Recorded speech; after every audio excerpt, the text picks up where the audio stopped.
Hi, my name is Aaron Short. Welcome to my YouTube channel. So I've had some great guests on here talking about Martin guitars, lots of people from Martin guitars, and everyone's been talking about this new model, the SC-13e. So I'm lucky enough today to have my good friend Skip Beltz here, and we're going to talk about this guitar. So how you doing, Skip? Doing good. How about yourself, Aaron? I'm doing very well. I really appreciate your time, and it's always good to hang out with you. We've got lots of people in the chat as well, so we'll take some questions later on, and I'll say hi to them. Before I do say hi to them, obviously I'm a big Martin fan. I've got the t-shirt on again. Also, do you recognize this? Oh, yes. He didn't make an appearance with Chris. I forgot to show him, so there you go. I met you at a NAMM show years ago. I told you I was a big fan of the Retro series. Very forward-thinking pickup system. I love that guitar. And we're going to talk about some things today that are very forward-thinking as well. Before we do, though, I want to hear your story, because even I don't really know it. What's your background with guitar playing, and how did you get the job at Martin in the first place? Well, I ended up at Martin, but I started playing guitar when I was 4, and where I grew up, it wasn't really cool. In the Nazareth area, it was. I grew up in Nazareth. I'm from about an hour and 20 minutes away from Nazareth. My dad lived in Nazareth, and my mom lived in the Pottstown area. And if you breakdanced or you rapped, it was pretty cool. But playing an instrument wasn't hip, and I used to play the national anthem. On Friday, I'd stick my guitar in. Principal would hold the microphone, and I didn't want to be seen. Just would have been made fun of, and I did get made fun of, neighborhood kids. It just wasn't. It wasn't cool in the way that it is in some areas, and in a lot of places today. So I played till I was about 12 or 13, and I also was into sports, so I hung up the guitar, and I didn't touch it again. That was it. And I was maybe at a spot where I could have really began to progress, and then I ended up at Martin Guitar. I gravitated towards the Nazareth area, closer to my dad, and after I went to Lincoln Tech for electronics, I needed a job, and I knew Martin Guitar was hiring. I heard, actually, my dad told me. I went there, and I was lucky enough to get hired. And when I got in there, I'm like, wow, look at all these guitars. And I always had a love for music, and always thought about playing the guitar again. And that day, I literally bought a Stinger in the 1833 gift shop. It wasn't called 1833 shop at the time, but we used to sell secondhand stuff in there. Sigmas and Stingers was the electric version of a Sigma. And I bought a guitar that day and started playing guitar again. And I started eating and breathing it for a while. And I ended up getting married and having kids, and didn't go the rock star path. But I did learn how to play again. I can only fool people that don't know how to play guitar into I'm as good as Eric Clapton. I'm not like yourself or some of these cats out there that can really rip. But I know my way around the guitar enough to understand it and appreciate it, and feel fortunate that I ended up at Martin Guitar the way I did. It wasn't something that I aspired to do. I just knew that it was a good place to work, and went there and saw a lot of opportunity and took advantage of what Martin Guitar had to offer, which was a great culture, a good place to work, family oriented environment, and something that had a rich history, which I didn't know. 1833 it was founded, and that instills a certain amount of pride in you as an employee. You see how much it means to your coworkers, and it's something that you heard that saying, it isn't work if you love what you do, and that certainly applies to Martin Guitar. Yeah, the first thing I loved about Martin was the history. And that's why when you do something new, that's why we're going to talk about that today, because everyone loves Martin for the history, but now you're doing some really new things, which is cool. What's your current, and by the way, thank you for the compliment. And, you only need 3 chords to get by with a career in music. Remember that. Well, good friend of mine, Larry Barnwell, and a lot of folks in the music industry that he's famous in some corners. He said, there's no money above the 5th fret. So and it's true. And when he retired, we made him a guitar. It was a Dreadnought guitar, and Ramin, one of our designers, he cut the neck off the 5th fret and fit it. So this big Dreadnought guitar with only 5 frets, and gave it to him for his retirement. Well, let's hope there is money above the 5th fret with the SC-13e, right, Chris? Yeah, that's for sure. That's for sure. Well, Larry's a bluegrass player, so they get way above the 5th fret, but just a funny saying. Yeah.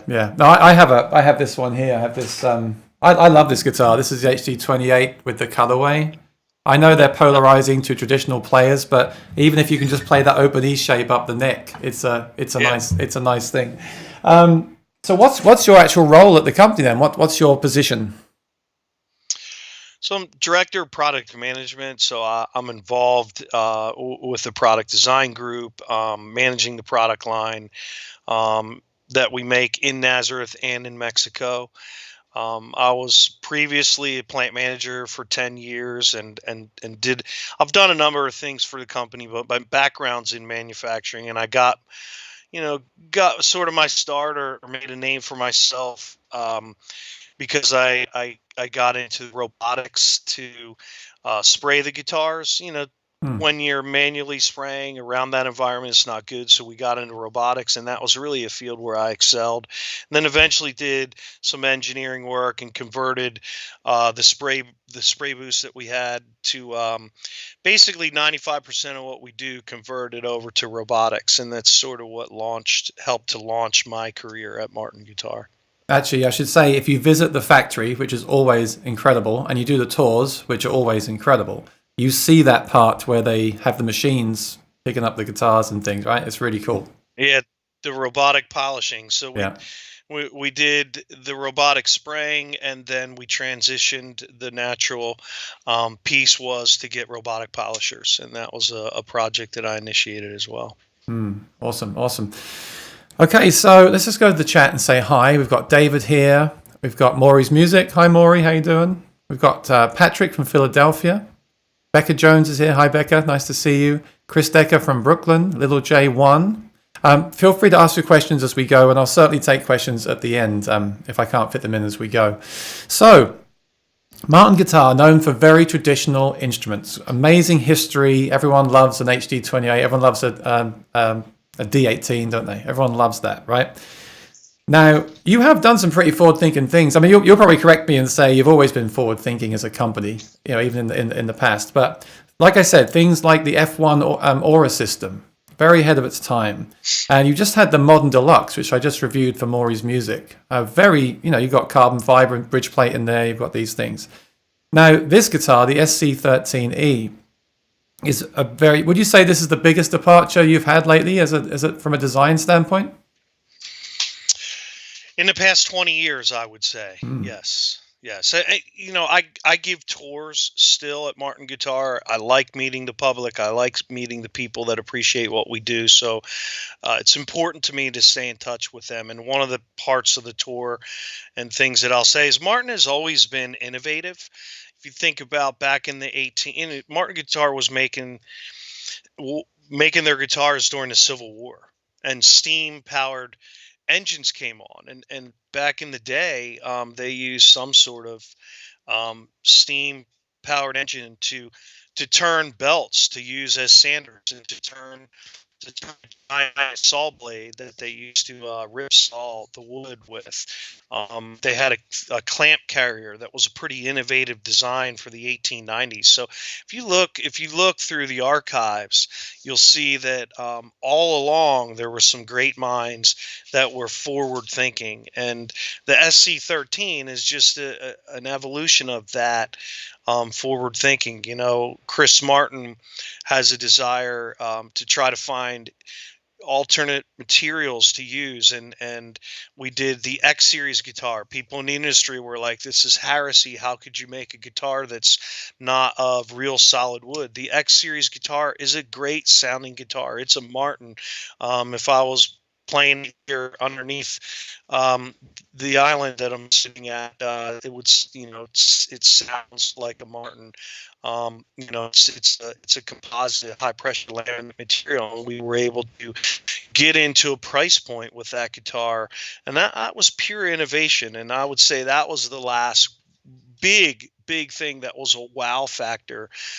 This SC culminates a number of other aspects into the guitar that really previously were unheard of. Yeah, I want to go through everything in detail, and you can tell me if I've missed anything. I've been doing my homework for this. First of all, though, I want to go right back to the beginning. I've met Fred Green at NAMM a few times. He's a great guy. I feel like he was obviously involved with this. Can you tell us, when was this first conceptualized? When was it first thought out? When did you first start working on this model? Sure, and I've known Fred since he came to the company. I'm going to say he's there, like 15, 16 years, maybe right around 2003, 2004, something like that. If you sit next to Fred in a meeting, he's always sketching. He's drawing cars, or he's drawing guitars. He's neat little artist on a sketch pad. And I would say it evolved from him wanting to have an asymmetrical shape, if you will, that we could do that would be different. Martin's known for the Dreadnought. It was designed in 1931, pardon me. And really, we can do a lot of other things. And while we've made a number of different body shapes, the double O, the triple O, the M body, the jumbo, these are all like staples that have been around for a long time. And he approached Tim Teal, who's a lead product designer, super talented guy, very creative, and Ramin, who is our other designer. And we had conversations about what it would be like to have a different body shape. So I would have to say that that's really where the idea initiated, from a body shape. That was the seed that was planted in the ground. And then over time, we watered that. Tim, played around with all kinds of different shapes until he found the one that just felt right to all of us, and then from there the ideas just kept spawning, like watering planet continued to grow from there. So are we talking? Sorry if I missed it. Are we talking like 4 years of development for this guitar? um yeah, I mean, I would say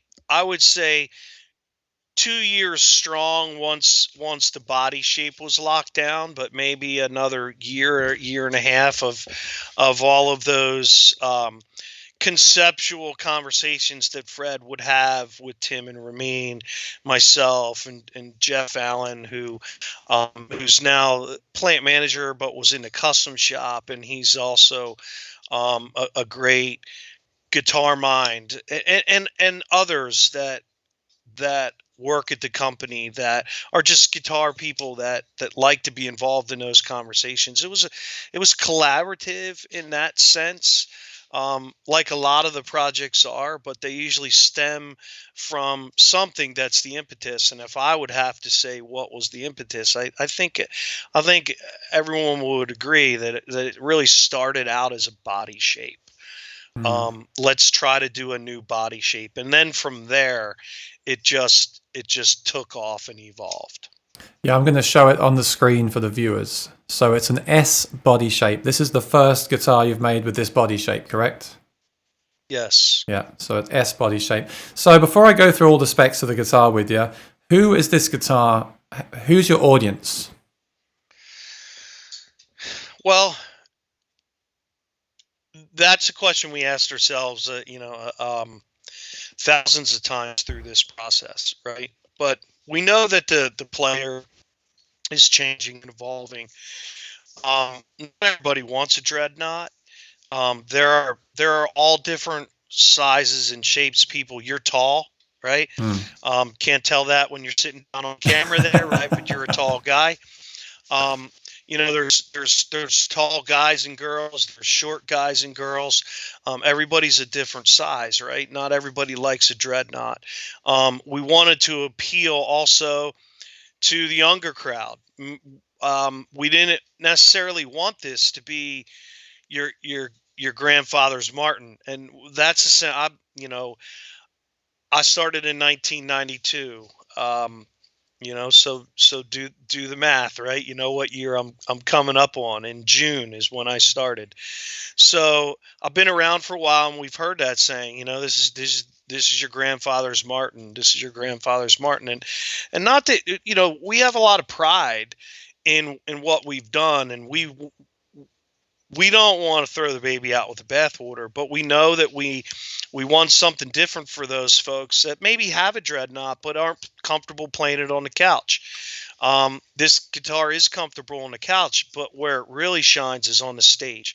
It's for that guy or gal that loves playing electric guitar because the neck is so fast and the feel of it's great, but they want to do something acoustic, but they can't find that acoustic that feels like an electric guitar. That big chunky neck isn't as comfortable to them, right? People with small hands. So I would have to tell you, Aaron, that there's not one answer, one demographic to your question. And it's not a guitar that solves everybody's problems either. But what it will do is it'll perform great on the studio, great in a studio, great on the stage. You can play it on your couch because it's comfortable too. On the sofa, right? We wanted it to be sexy. We wanted it to be super fast. We wanted it to be slick. And when I was talking about watering that flower, that's what happened over time. More and more ideas just kept piling on, but in a positive way. Wow, wouldn't it be cool if we could, when you come down the neck, that that cutaway HD28 that you have behind you, right? One of the problems when you get down to that 14th fret is your hand hits that heel. I'll just show it on my camera so everyone can see. Yeah, that's exactly what happens with a cutaway guitar. You come up the neck and your hand hits the heel, so you can't get into the cutaway anyway. It's impossible because of the heel. Yeah. But if you've got a Telecaster or a Strat in your hand, there's room to get up there, right? Yeah. You can manipulate your hand much better and in a more comfortable fashion to get to those upper registers. The first, I forget how many prototypes were built, but it was a lot, right? Ramin and Tim put together countless prototypes. And at one point, Fred was like, the body's good, but it'd be great if that heel wasn't in the way. Mm. And that sparked the conversation. Well, how do we get rid of that? And then that evolved into the neck pocket of how that needed to be. It changed from a traditional compound dovetail or simple dovetail or mortise and tenon type. These are traditional ways to fit acoustic neck into acoustic bodies, and also in electric guitars as well. But now it really changed, because that heel is almost evident on 95% of guitars that you see out there, right? I'm all about playability. I play on stage. Well, not right now, but usually I play on stage the most. And I think that's really important. I was just researching this in more detail last night, and what you've done with that heel is amazing.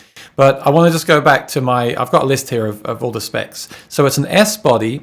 It's a Sitka spruce top with layered koa back and sides, correct? And a gloss finish? Mm-hmm. Okay. Mm-hmm. So the cutaway with no heel, which is very impressive. So it is just more like an electric guitar, basically. You can really play all those notes up there. And it's 13 frets, right, where it meets the body? But it's... Yeah, and so that was a neat design aspect. What that does is it makes it play like a short scale, but have the tone of a long scale instrument. So it sort of crosses or takes two things and combines it. And as you get better as a guitar player, well, maybe better is not the right word. As you evolve as a guitar player and your ear sharpens, and now you want to start to learn, I played this guitar, it sounds different. Why? Right? That's when you'll start to learn about different scale lengths. A lot of people that play guitar, I mean, I've met countless people in my lifetime, or at least my guitar lifetime, that were ridiculously great guitar players, that didn't know how to adjust action, that didn't know what 24/9 meant in terms of a scale length, or 25/4 in terms of a scale length, because really all they focused on was playing guitar. But as you grow and you evolve, those are things. It's like driving a car, right? You maybe you want a sports car, but you don't know what makes one sports car better than the other. And then when you really dive into the technical aspects of it, you learn the differences. And scale is something that will give different sound and different playability. And this guitar kind of gives you the best of both worlds. Well, let me ask in the chat, do you prefer a long scale or a short scale? And I'll give you my experience. I always played long scale, and I owned one guitar that was a short scale, and I noticed it was much easier to play. But I always liked the idea of the long scale for the extra punch. So what you've done there makes me happy, because you're saying you've got the best of both worlds. Very cool. Yeah. Very cool. I'm pleased about that. Maury's Music says, did you build any prototypes of this model with 14 or 12 frets to the body? Yes. Like I said, I don't know the amount of prototypes that Tim and Ramin built. I don't think there was a 12 fret one that I actually recall. Tim, if you're looking, you can answer that question real quick. But yes, a number of different prototypes. I think 13 and 14 fret. I'm not sure about 12 though. I don't think so. The 12 fret. I hope Tim Teal is watching, because I think it was either Chris Martin or Larry Fishman said if it was up to him, all pickups in the guitars would have apps and things like that. He likes his technology, right? He does. I He think. does. And I've spent a lot of time with Larry and the folks up there, and I've been to Fishman countless times. And Larry is certainly tech savvy. Yeah, so I think I get on well with Tim.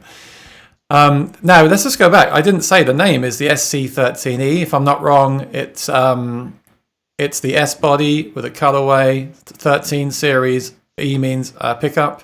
That 13 doesn't refer to the number of frets, right? No, it ironically does have 13 frets clear of the body, but 13 is a finish type full gloss with white bindings in Mexico. We, for a number of years, sidetrack for a second, our nomenclature evolved and got pretty complicated. So really when that happened was when we started building acoustic guitars in Mexico. We ran out of things to use that made sense, like D28 and D45. They were simple back in the day. At D28, it was $28, right? And 18 was $18. That's really where it Really, came I from. didn't know If you that. didn't- That's a great story. Yeah, if you didn't know that, that's where it came from. A D18 was $18.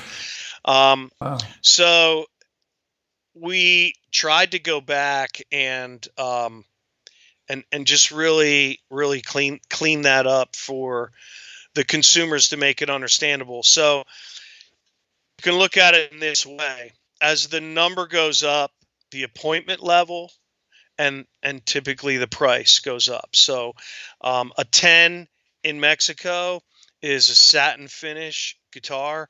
An 11 has a gloss top, satin sides and back. A 12 is a full gloss with black binding or dark binding, and a 13 is a full gloss with white binding. That's just a general explanation of those. Has there been one of every number then over the years? Has there been a 13, 14, 15, 16, 17, 18, etc.? There are some that haven't been used, but a lot of them have been used up. I mean, back in the day, there used to be a 2, a 2.5. A lot of them have been used. There's been a 1, a D1, right? So it was really difficult for us to clean up the nomenclature that made sense, and we had to break a few rules that maybe were pseudo put in place in the past. I just said to Maury, watch out, Maury, I'll be calling you tomorrow. I want one of those D45s for $45. He didn't get my joke. He'll get me later. He's on tomorrow. We're going to talk about the OM guitars tomorrow. So hi to Maury. Yeah. No, this is great. Long scale. Yeah, so I love that. I love that you've got the best of both worlds, because I've often had that in my mind. Like, I want long scale for the power, but I kind of wish I had the short scale because it's slightly easier to play. So that's a really cool thing. Okay, so it's X braced still, right? So you're still using X bracing, but it's not. It's obviously you've changed the bracing for this body style. Can you tell us about that? Yeah, and it had to be changed because when you look at the body, it's kind of like offset, right? A little bit more. If you push it in the waist, right? Think about it as a balloon, right? If you push a guitar in the waist, it'll spread out in the bottom, right? But the part that your arm sits over has a little less of that.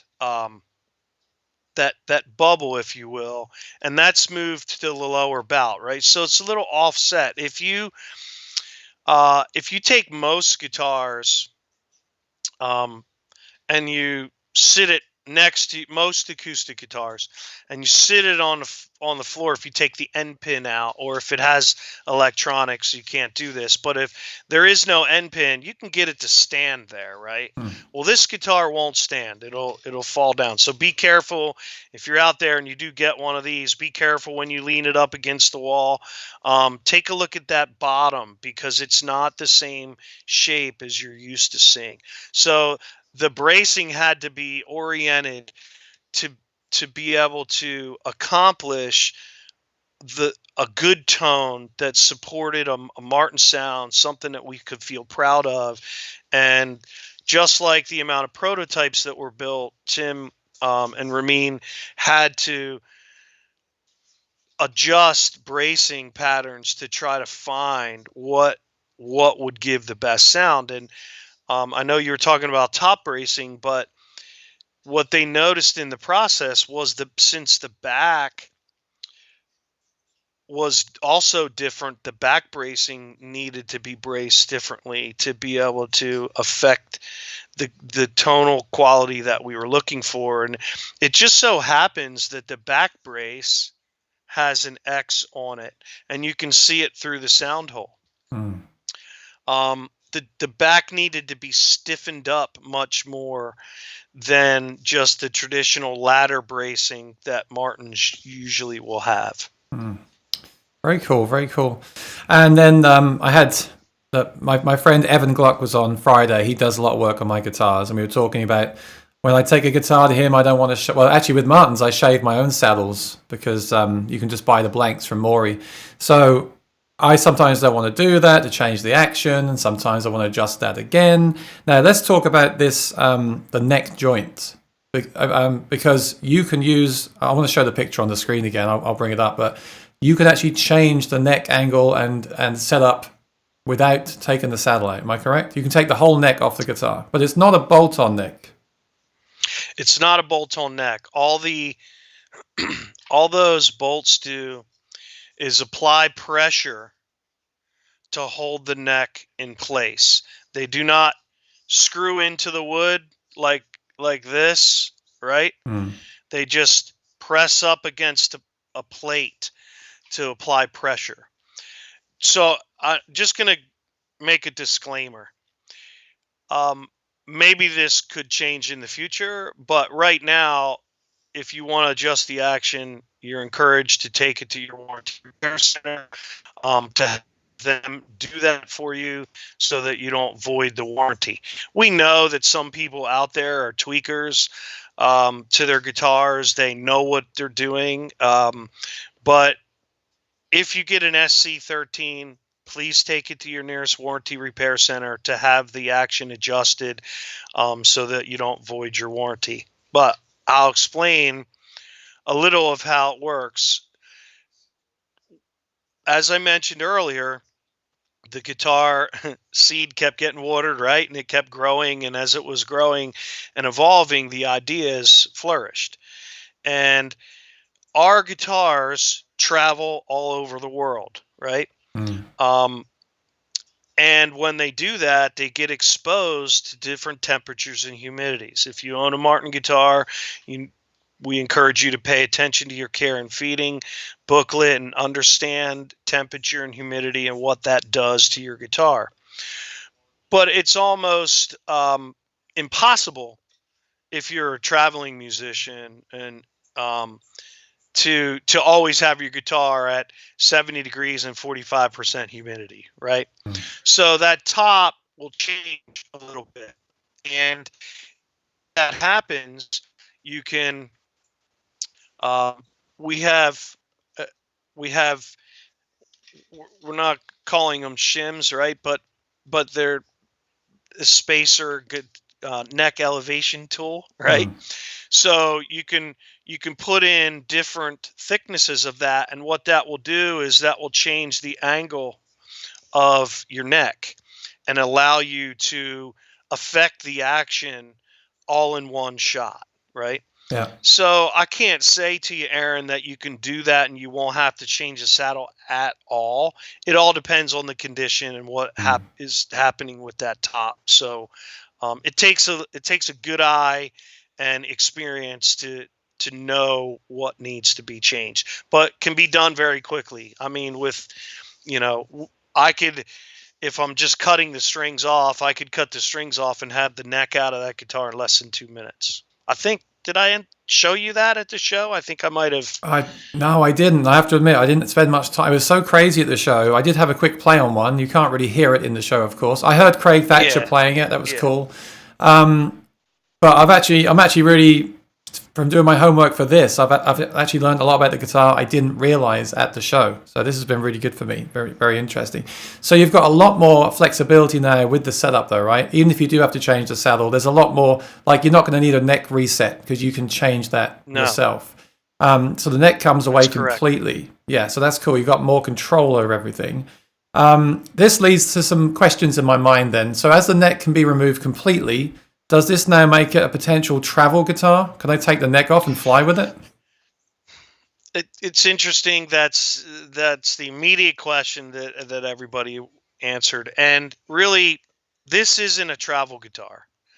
And travel guitars have gotten a lot better over the years, but we didn't want people to associate with this as, oh, fold it in half and put it on your backpack, right? Mm. This is a real guitar. This is a stage performance ready guitar, studio ready guitar.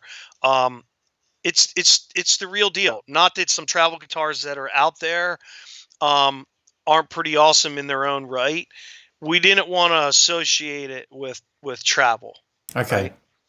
But there are some elements to that are obvious. If the neck comes off real easy, right? If you want to avoid your warranty and you don't care about that, um, yeah, I mean you can take the neck out and it's much smaller package and fit in your suitcase, right? It's not something that we can hide from. No, you can't do that. Yeah, of course it can be done. Mm. Um, as opposed to your D28, right? You got to to pop that fret out, drill a hole down through, put a heating element, sweat that neck out of there. That's a lot more work versus loosen up a couple of screws after the strings are off and pop that neck out.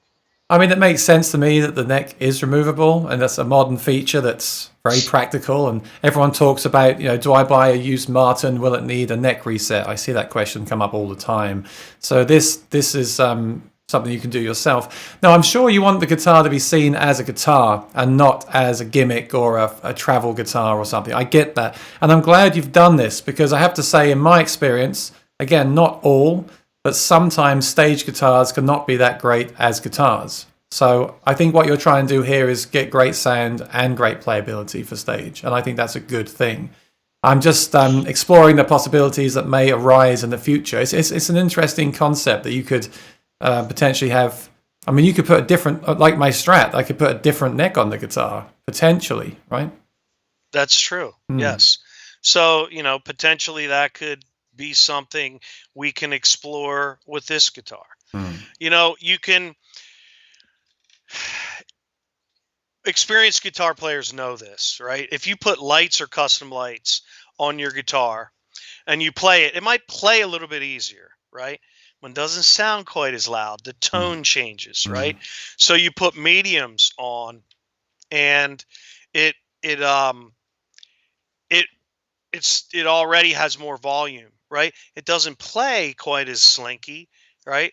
But you get more volume. Maybe the missus or the mister at home when you're playing on the couch is bothered because you're constantly playing, right? A trick is put lights or custom lights on the guitar, and you won't be quite as loud, right? Yeah. So you can do that very easily with this guitar, and when you do change strings, it does affect action. And it Mm. does affect playability, which can be very quickly corrected with this guitar. Or I don't want to say corrected, adjusted to your feel. Mm. I mean, that's a good point. And that brings me to my next question. It ships with 11 gauge strings. I guess that's Yes. also a nod towards the playability thing, right? I tried 13s for a while. They do sound really fat. They are really hard to play unless you're playing five. When I was playing 5 hours a day every day, actually when I played for you at NAMM, I was doing that to practice for that, and I had 13s on there, and I got used to it. It sounded great. But if you're not doing that kind of playing, they are kind of hard to play. There's no two ways about it. So I kind of settled on 12s. So could I still use 12s on this guitar? It's okay. Absolutely. Okay. Absolutely. Yeah. I mean, hey, 13s are crunchy, right? Put 13s on a Mm. D28. It's a cannon. Oh yeah. But to your point, I mean, they're exhausting. They're exhausting to play for lengths, extended lengths of time. But yeah, you can put mediums on this. It's going to be louder. And the reason that we went with the 11s, we lost a little bit of volume. I mean, we're talking about differences of small differences, but to the guitar player, small differences seem huge, Mm, right? yeah. But we think we can make the assumption that most people are going to be plugging in to play this guitar. So when you have 11s on, you can now go to your amp and adjust that, or the volume and tone control on this guitar, and give yourself a little bit more volume, just the tone scoop a little bit.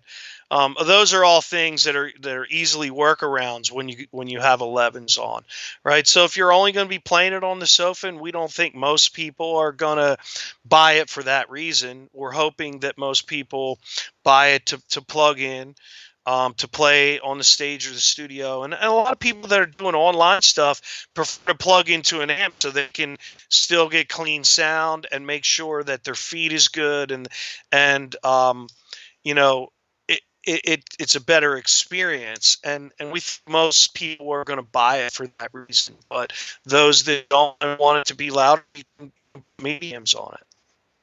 So have you tried them? Have you tried the guitar with 13s?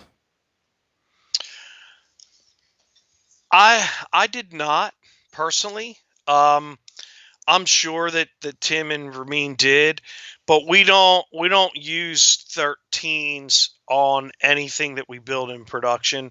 We don't really recommend it because it's so much tension. Um, I think from what I know, from experience in guitar building and being in manufacturing for as long as I have, I mean, back in the day, that was the norm, right? But people needed neck resets all the time. There's a lot of tension on that. And you have 13s on your guitar. If you're not paying attention, humidity is very, very important.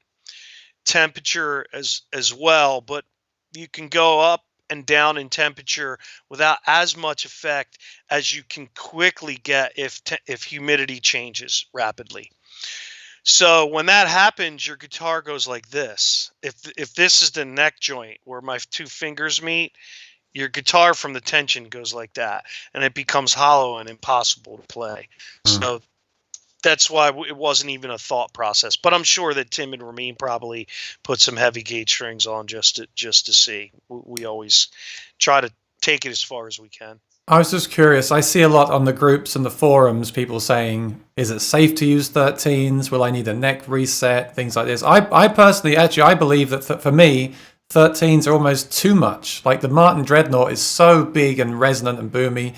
The 13s for me just make it like even more so. So for me, a happy medium is 12s. And I feel like this guitar will be interesting with 12. So it's good to know that you can experiment with that and try. I mean, maybe someone will try 10s on there. I don't know.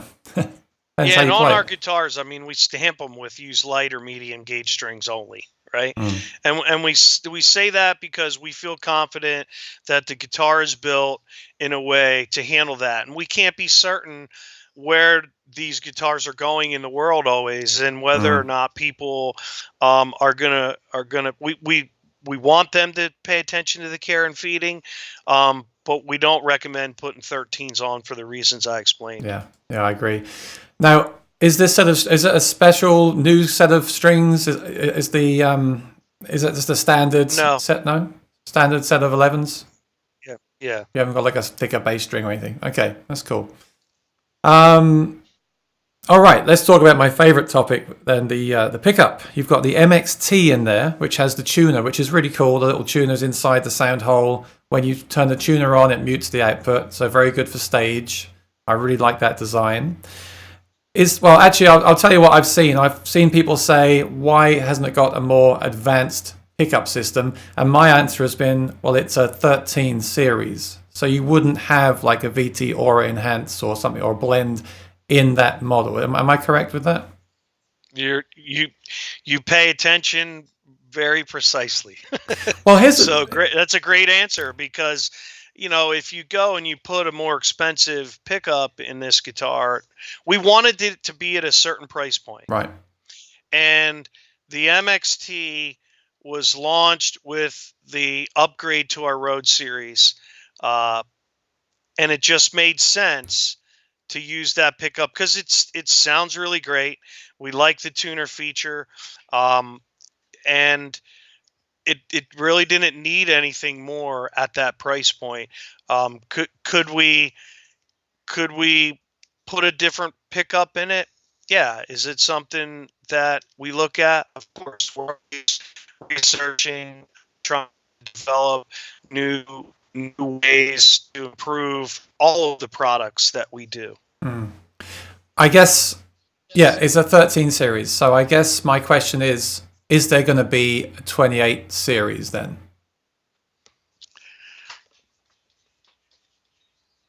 Right now, we're going to fill the demand that we have. In the immediate near future, no. But it's going to be hard to stop people from wanting that. I think we make great guitars in Mexico.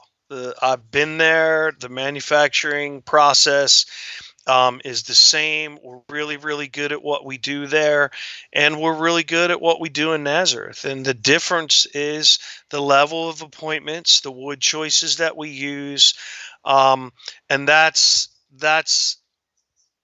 how things cost more money as you go up the price list, right?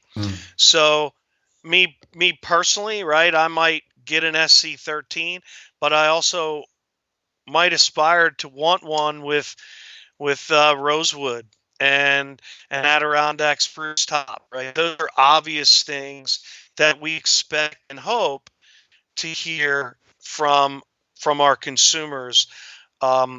But it's going to take time. I mean, this time that we're in with this COVID experience is nothing any of us could have foreseen, right? So maybe it would have happened faster if we didn't go through this process. It's certainly going to hamper our ability to move forward. But yeah, we've already been preparing ourselves for that question. I mean, 5 minutes after it was put on the wall at NAMM show, I was asked that question, Aaron. It's the first thing I thought was, I mean, I know now there's a big push towards the more entry level stuff, just the way the world is. But the first thing in my head as a fan is, why didn't they start with the 28 and then, some companies release the more expensive model and then they release the more affordable one later on. But this is like the other way around, isn't it? Yeah, and Aaron, that's a great question. Why didn't we start with the 28? And I gave a really long-winded answer to who is this guitar marketed for, because it's really not one specific person.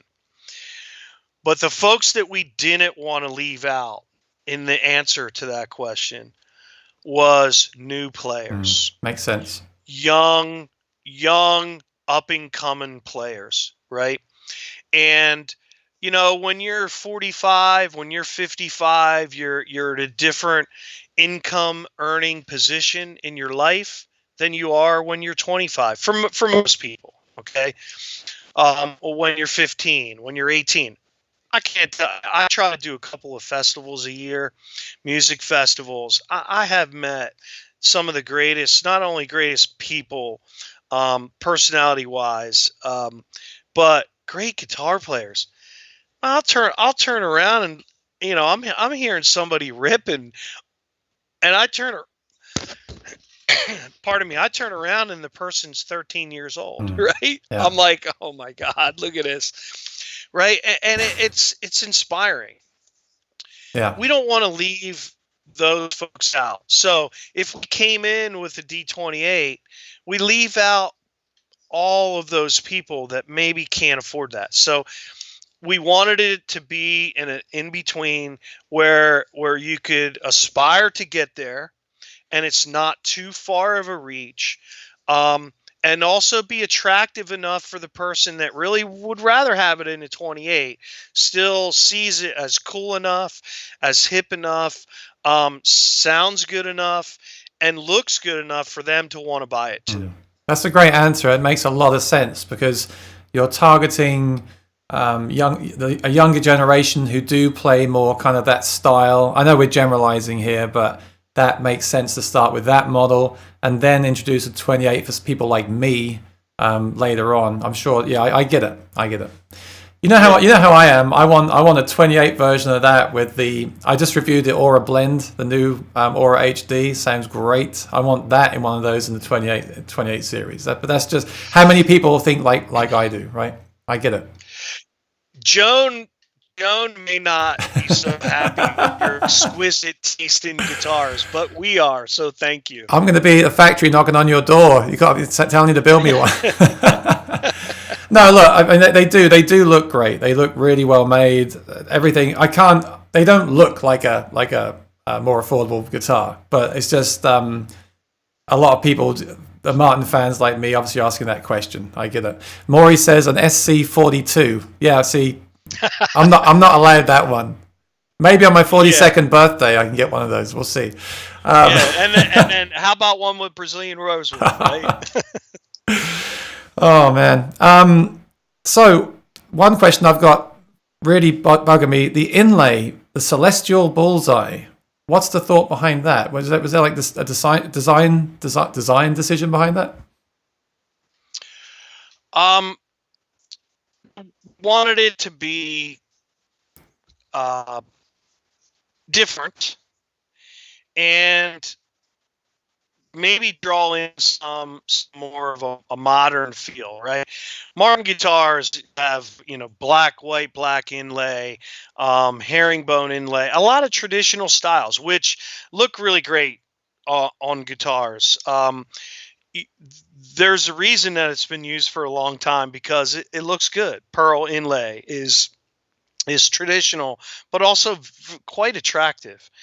We wanted to find something that it was like, hey, what's that? Or again, back to the, you may not want your grandfather's guitar, right? Well, this isn't your grandfather's guitar. That D28 he had was great or is great. But we wanted to attract some of those other consumers that otherwise don't play Martins. Mm-hmm. Why? Because they didn't maybe look bold enough or attractive enough for them. They didn't want the same old D28 that everybody else has, and that was really the thought process. Can we come up with something that looks a little different but doesn't stray too far from what we like or what we think fits Martin guitar? And we were happy with how it came out. I think it's great. You've got the classic headstock. It still looks like a Martin, but everything else you've made kind of it looks very distinctive, very different. It's definitely got that modern edge to it. I think you did a great job. I really do. I think when I first saw it, it was just, well, I was shocked because I didn't know about it, of course. But also, I have this conversation all the time, and it's an interesting conversation. And I'm the one who gets all the slack for this stuff as well, because like with I reviewed the Fender Acoustasonic and the Ed Sheeran version of the Loudon. And first thing people say on my channel in the comments is, why did they do that? Right? Why are they doing that? And my answer is, well, they still make the classic guitars. You can still buy an HD28. You don't have to buy the new one. It's running alongside it. So they complement each other. And in fact, why not have an HD28 for home and then this one for stage? Like, keep them separate rather than trying to make one guitar do everything. Now, having said that, does this mean it's the end of the road for I've got a feeling the HDC and the GPCs, I think they might be discontinued. Correct me if I'm wrong, but is this going to kind of phase those out now then?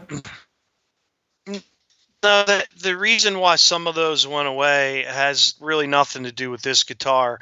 And the reason, aside from limited editions or artist models, priceless items, the reason that they get discontinued, and I manage that process, is really because the demand falls off for them. And once the demand falls off to a certain point, it's just easier from a manufacturing standpoint, from an efficiency standpoint, to try to trim the amount of SKUs that you have, so you don't have differentiation that is a distraction. Martin Guitar is a pretty big manufacturing facility. Before this happened, we were making 185 guitars a day. That's a lot of guitars a day. And when we're only making guitars that maybe we sell 2 or 3 a month, it's a distraction. You're doing a process, right? And you know what these guitars need, and then all of a sudden this one comes by that you only see once every 30 days. Now you have to go and try to remember, or if you're training new people, maybe they never even saw that guitar. So that's really why we discontinue items, because the demand falls off. So one doesn't have anything to do with the other in this particular case. Although, will it affect the GPC shape, the Grand Performance Cutaway shape? Maybe. But only time will tell. So are you still making the HDC and the GPCs at the factory currently then? The GPC is still being made. The HDC we discontinued. Okay, I'm glad I got one. It's collectible now. Yeah.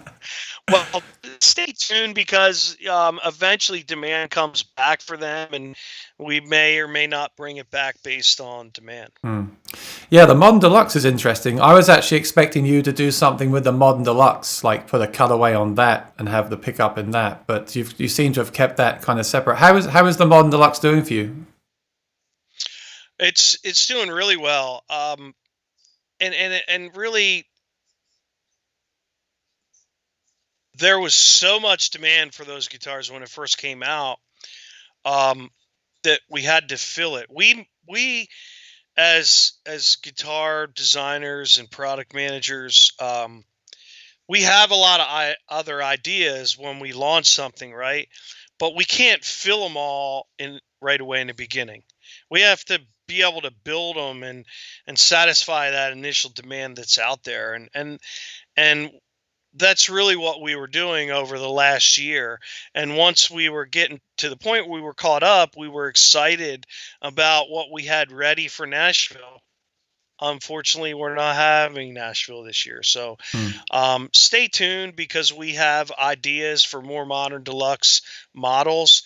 I've only had lukewarm interest, that a lot of the feedback for cutaways on the Modern Deluxe. I haven't had a ton of feedback that's come my way for a cutaway, but yeah, we've thought about it, and we've wrote that down as a note. I'm really into pickups. I review them on the channel. I really am impressed with the Aura HD. I do have to ask you though, why no more enhanced sensor in the Modern Deluxe E version? Why did you remove that?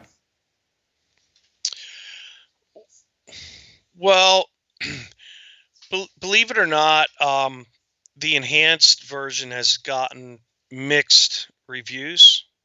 Really, that's what it's. That was the impetus for maybe discussing, do we want to try something different? I think the enhanced piece, I hope I'm not speaking for everybody incorrectly, but the enhanced piece, at least feedback that I've gotten, I think it's a love it or hate it thing. While we really thought that the timing was right, percussive style playing has been popular the past few years. It really did grow. I think in certain spots in Europe, it's really, really popular, and spotty in places in the United States, but pockets of very high interest. But if you're not into it, you're not into it, and it's kind of a love hate thing, and you can kind of get it either way, with or without the enhance, if you're playing through the right setup. So that was really why we decided on keeping that off of it. I like that system, because you could have it on or off. It's kind of cool. When Chris Martin was on here, I asked him about his thoughts of electronics. He said he thinks that apps and things like that are the future. Is that something you all agree on, Martin, or do you have very different ideas, or do you just listen to customers and kind of provide them what the general consensus is? How do you deal with what you develop next on the electronics? We've been talking about apps for maybe 7 or 8 years now, at least. They are evolving. They're getting cheaper. Yeah, it's on our radar. It's been on our radar. We haven't been able to get all the stars to align on it yet. Because really, what it comes down to for us is we make a lot of guitars, and we want to make them affordable to the marketplace. At the same time, we have to be able to price it at a certain part where it's profitable. Okay, and electronics are a big cost in the guitar, and the app. This isn't the only roadblock, but this is one of them. If you have apps, you have to have that constant support to keep all the glitches that happen with apps cleaned up, and updated. Right? A lot of I don't know, but over half the people that I see with cell phones have iPhones. The other half are Androids, right? Um, I have an iPhone. I used to be an Android person. I switched to an iPhone a few years ago. I don't know. It seems like every other month I get a software update. I can't even keep up with them. That little red dot is on there. I got to plug it in and go on Wi-Fi to get it updated. That's not the only reason, but that's a big part of it. It's an extra added cost to the process, and we haven't completely aligned all the stars to be able to do that. That's the best way I can answer that. Yeah, I was just interested because Chris brought it up, and I also heard a podcast with Fred Green where he mentioned wireless and apps and everything. So I was just wondering how you guys, guys and girls at the factory, like, how do you make decisions? Is there one person? Do you have like a meeting where you have ideas, or how do people bring these ideas about new products and guitars to the table? That's another great question. We're a very collaborative team, and in some companies, I cross over and connect with a lot of people, and I talk about business and how their companies are set up and structured. And in some companies, when you're in charge, if you're director of product management in some companies, you live and die by the sword, right? You make the decision, you make the final call, and you not only own the decision, but you're also accountable for that decision, right? Well, Martin Guitar is a little different in the respect that we collaborate on decisions, and we all negotiate different aspects that we think a certain project needs, and we get to a point where we're unified and all on the same page, and then we move forward, and that's great in some aspects, and it's a little harder in other aspects. Why would it be harder? Well, it takes more time to convince all of your peers and your colleagues, people from different areas, that this is the right thing to do. It may be a little bit of a harder approach, but I think it's well worth it in the end. Mm-hmm. And Fred mentioned apps and wireless, and yes, we've been talking about it, and we have been trying to get there, and hopefully we will soon. And Fred is my boss. He's the vice president of product management. And he's been there a long time, and we talk on a daily basis, and we're on a team of people that all are really, really interested in guitars. And I work with a guy that handles string product management. He's a guitar guy too.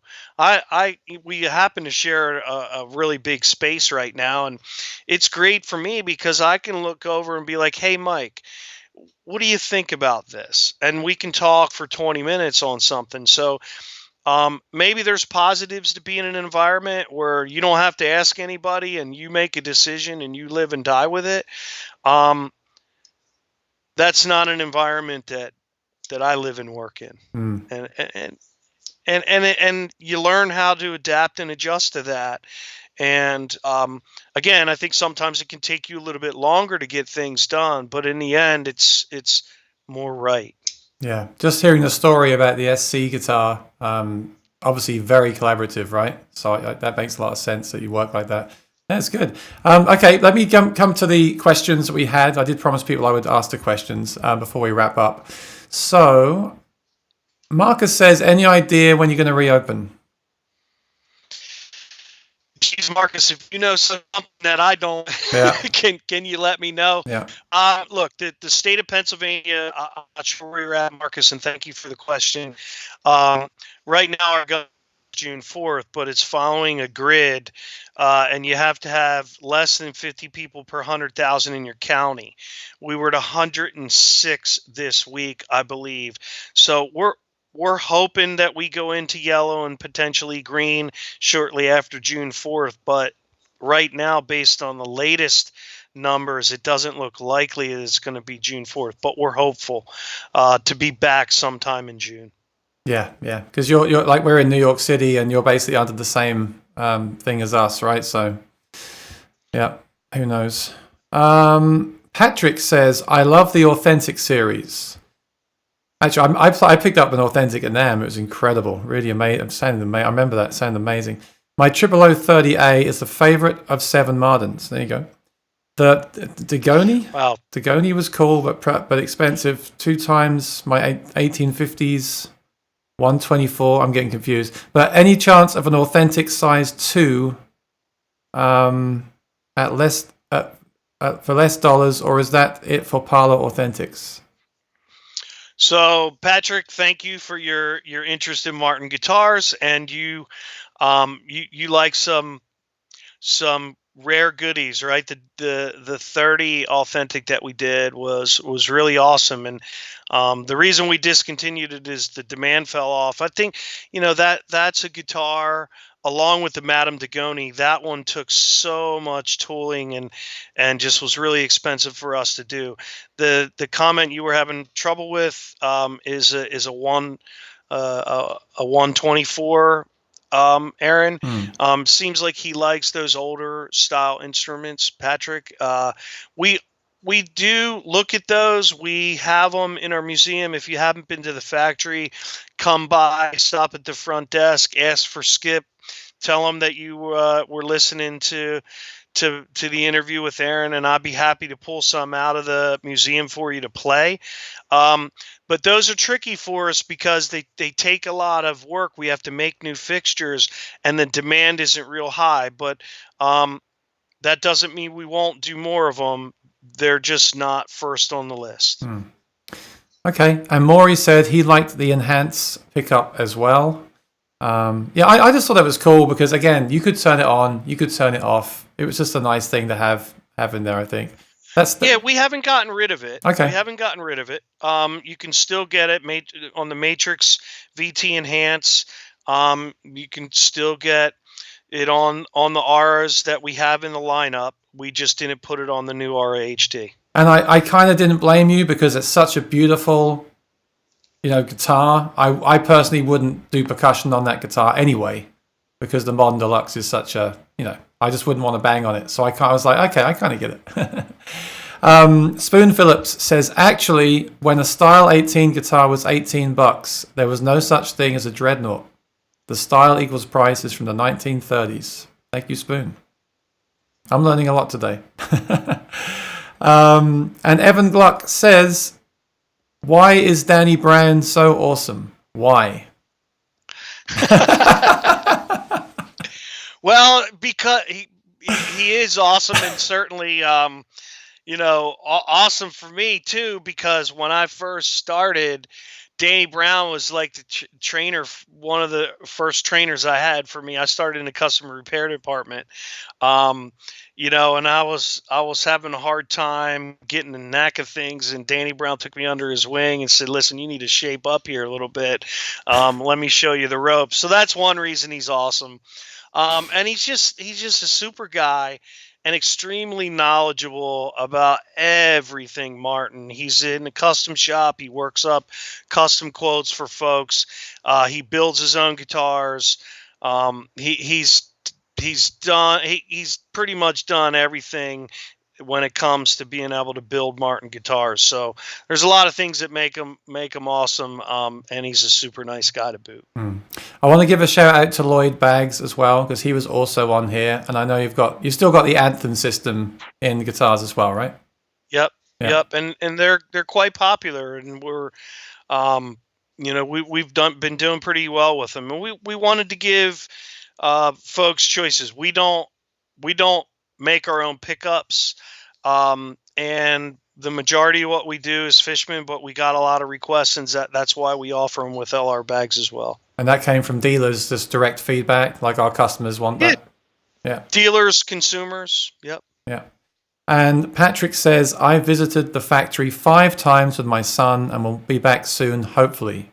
Yeah, Patrick, I've been 55. No, I don't know. I don't count anymore.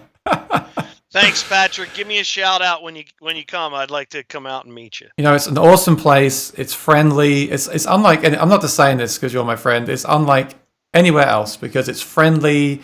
It's, you feel like you're in your living room. You get that awesome tour, free tour of the factory. The behind the scenes tour is amazing as well. It's definitely worth doing. And the history that Dick Boak and Chris Martin put together with that museum. It's just aside from the guitars, it's just a great place to go and hang out. So I don't blame him for going 5 times. Evan says, excellent answer. Well, so I think it's great. I think I've learned a lot about this guitar. I saw it at NAMM. I did get to strum on it, but from reading about these all different specs in detail, it really brings it together as a whole. I feel like it's going to be a great guitar, great stage instrument, and it'll be really good to see where it evolves to and develops to in the future and what the feedback is. Are these now shipping out to dealers? Can people buy them now? Yeah, right before we shut down, which was like March 18th or right around there, we had the first shipment go out, and we have been able to ship some guitars.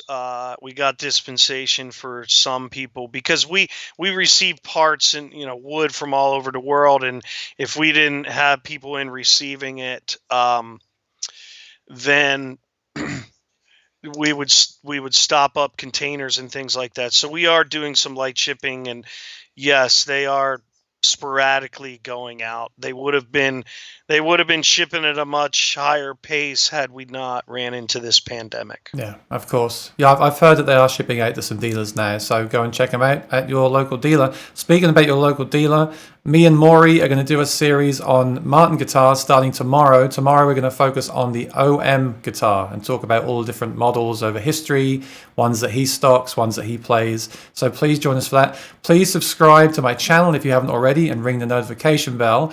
And Skip, I want to give a shout out to your daughter, Sophia, because she's doing great right now. Thank you. Yeah, I met your family at NAMM, and they're really sweet. And she's doing great, and she's really killing it on YouTube. She's gotten a lot of views. So I'll tell you what, I'll put her link below our interview as well, so people can check that out. Oh, great. Yeah, Thank of you. course. Thank you. Of course. Everyone said they had a great time.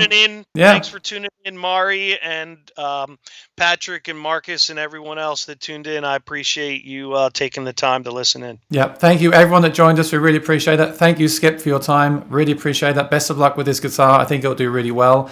Everyone, I'll see you next time. Skip, just hang on the line. I'll say goodbye off the air. I'm just going to end the stream. Sure. So thank you, everyone. Really appreciate it. I'll see you again soon. Thanks for joining us. Bye-bye.